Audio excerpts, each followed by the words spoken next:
I think the one that comes to mind best is we had a joint program with our sister chapter in Orlando, and we were invited to sit in with Disney, and they talked about what they learned from the hurricanes of 2005.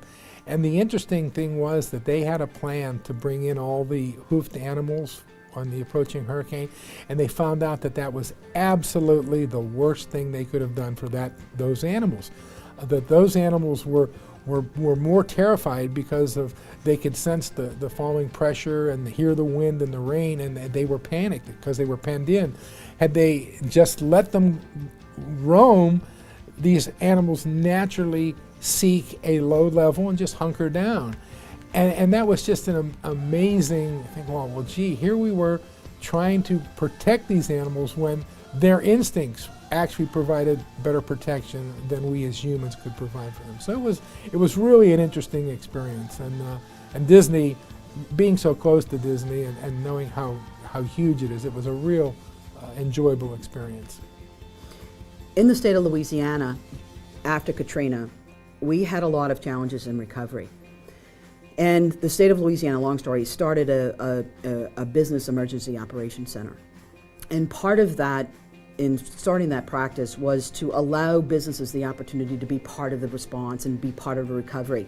So again, instead of getting FEMA MREs and FEMA ICE, what we wanted to do was go back to local businesses and say, can you provide us to this stuff? Can you give us the opportunity to keep businesses within the state of Louisiana? People within the community have no idea where does this food come from, versus an MRE versus, a plate of red beans and rice. They have no idea how it got there.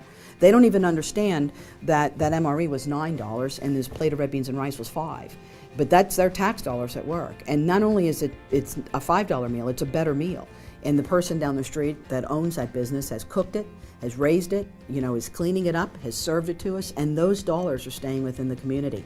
That's what the ACP has brought to the state of Louisiana, and more importantly to the city of New Orleans, is that our involvement from the beginning, our involvement in the idea of vision, our involvement in saying what can it be, not what is it, what can we do to help our community when another storm happens or when another event happens. That's where ACP in our community has been very, very active. And it's allowed us the opportunity to take this and actually begin to sell this and market this and talk about this across the United States.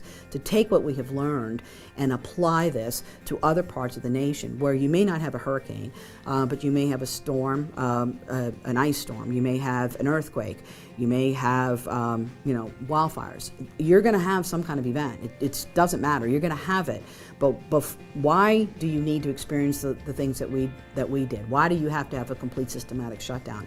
We have learned from this and allow us the opportunity to share some of our best lessons. And that's what ACP has allowed us to do, is to begin to take this mission and to take it out across the United States. And it is a tremendous value, I think, from both a member perspective, a chapter perspective, as well as a national organization, to be a part of that dialogue that's now moving nationally and then next year internationally with our message. So that's my personal story with ACP.